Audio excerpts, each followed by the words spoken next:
Well, okay, taking advantage of this beautiful day to work on our mobile chicken coop, we've started a playlist about this, what we're trying to do in being ready for spring to get our chickens out of the greenhouse in our coop. But I rolled it out. We've got Cam put a base layer of paint on it a couple months ago, but I actually want to change that color. So we're going to do that first, and then we're going to discuss the wire mesh floor we're going to put in. But to do this paint, I'm going to need some help.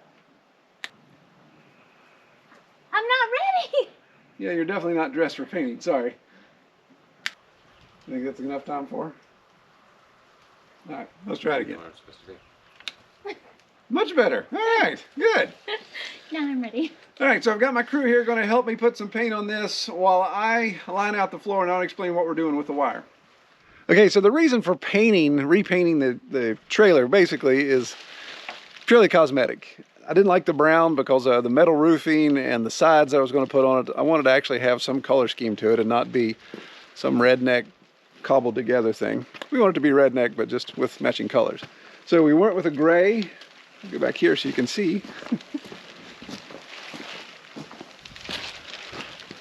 So we're going with a gray color, and we have gray details with red highlights. Actually, Kelly's fighting me on the red, so it may not end up being red, but it's going to be a colored highlight for the side panels. And we'll get into that in a later video.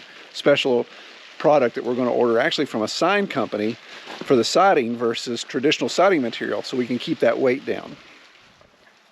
So weight is always a concern with this mobile coop, and I wanted something I can be able to pull with the side-by-side easily. Now on flat land, not a big deal. You can pull it with a lawnmower, it's super light.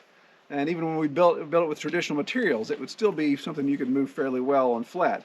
But we don't have flat. We've got a lot of hills we got to pull, some steep grades, coming up, going down. I don't want a chicken coop pushing me down the mountain and flipping me over. So weight of the coop is super critical. So for the flooring, there's two benefits of going with a wire flooring. We're going to put a wire flooring in to reduce the weight instead of putting a wood floor down. And B, the wire flooring allows for chicken poop to fall through, so I don't have to get in and clean it out nearly as much. There may be some that catches in corners, but most part should fall right through onto the ground. So for the wire, I'm going with a 1x1 rabbit cage wire versus a 1x1 or 2x2 welded wire or even chicken wire. I want something that's substantial enough that the chickens can walk across it, jump down off the roofs without any problems, and not damage their feet or actually stretch the wire out. And it was interesting how tough it was to find rabbit cage wire that I needed. This is one roll of 1x1. It is 15 feet long and 24 inches wide. So this is a 5x12 trailer frame. So we're going to run it horizontally. I got 2 rolls, and it should be exactly what I need to get it done, hopefully, if I cut everything right. So while Cam and Kelly paint, what I'm going to do, the first thing I've got to do is put some cross members on the frame at every 2-foot increments so I can have something to staple or nail the wire to. I don't want to have a seam that's just clear span and have a sagging point there. So I'm going to run down to the mill, get some of the stuff that we've milled up already, bring that up and cut it to length.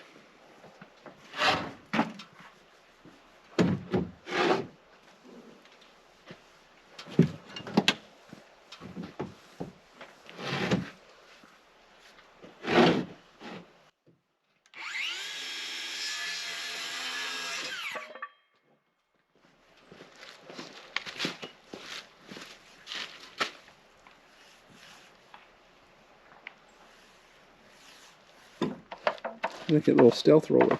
Cute.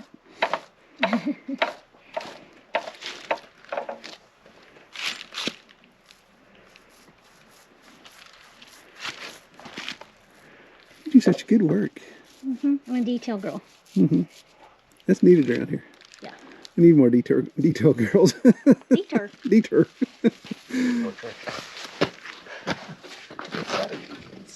Saturday's always a day for church. Huh?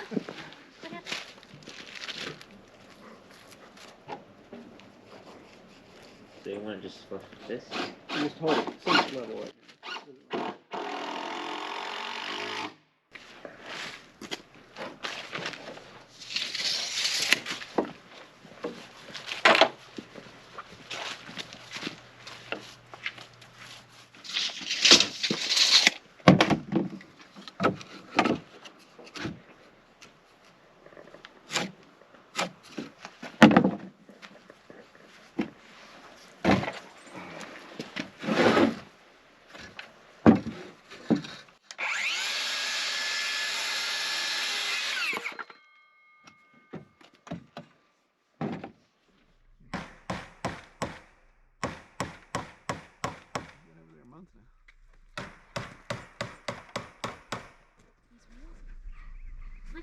Stop. Like this, Cam. Yeah, I know. Never mind. Creepy. Throw me down, Clark. Because it's stabby parts.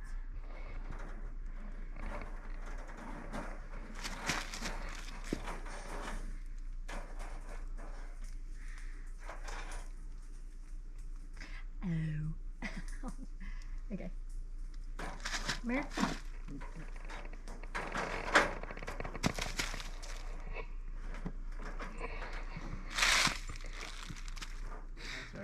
That way. You're right. You're safe to It's safe to. overlap at the end. And... All right, so Kim, I need you to hold this down. All right, so we got all the fence wire down for the floor, that 1-inch cage wire. And when the fence company says 15 feet, I think they mean 14 feet and about 9 inches. So you can see we came up a little short there by just a cat's whisker. So the next line of fence, we decided to just try to shorten it as much as possible with the next roll and get it to come out even. So it's okay, and I'll explain as to why that's a non-issue. You may think, oh man, the critter's going to get up through there in no time. And if we left it like that, yes, it would. But here's what we're going to do. I'll show you this drawing in the Sketchup program we use. And you can see we're going to frame up 4 walls. And the 4 walls will sit down on this trailer frame. And about 4 months ago, I milled up the kind of a scaled down 2x4. It's actually a 1 1/4 by 3. And I have those that we're going to make the frame out of. So those 4 walls will then bolt down or screw down to the frame. So I have one of those boards here. So you'll see as it lays down to become the sill plate and frame up. Of course it's pushing me. Then you'll see how that covers up that wire, that gap. So we'll have that wall screwed down on all 4 sides to really pull that tight and to keep that from being access for a predator. So the plan is to have the building built on the trailer with a taller front. We're going to be 4.5 feet in the front, and we're going to have to be 3.5 feet in the back. We'll have a single sloped roof with a metal roof that water will come down the roof and of course into a gutter in the back, the rain collection into a holding tank that will be inside the coop. Looks like a small scuba tank. It's from a water filtration system that parts were given to me. So I got to get it figured out, get some bulkheads for that. But water catchment into the gutters, into the tank, and then a bell water that'll hang on the outside. We'll have a drop-down gate in the back to access the nesting boxes. And we'll put a siding material on about 3/4 of the trailer. The front portion will just be chicken wire so we can have some breeze go through. Again, this is a 3-season mobile chicken coop. In the wintertime, they'll be back in the greenhouse. Roosting bars, all of that will be in the front. The feeder will just be using my regular Duncan's feeder that we've been using for a long time, and that'll just sit outside the coop when we get it to different spots. On what I call the passenger side, we'll then have a people door and that I can get in if I need to and access things. And then of course we'll have a pop door, probably a pop door on both sides. So depending on where I park the trailer, I can have a pop door with a ramp on both sides that we can open up either one or the other to let them out. On the tongue, we'll build a small little shelf there where I can put my battery, my fence charger, and my poultry netting as we roll it up to transport. So it'll be an opportunity to pick up the fence charger, pick up the battery, pull the ground stake, bring it over, put it on the tray, roll up the poultry netting, lay it on the tray, bungee it down, and then drive to the next spot, and then of course take everything out.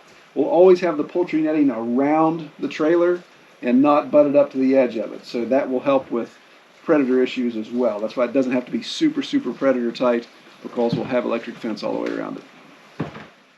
Well, we'll keep plugging along and, of course, document as we go along and show you some of the designs. When I get the siding material from the sign company in, we'll definitely document that and talk about the pros and cons with it.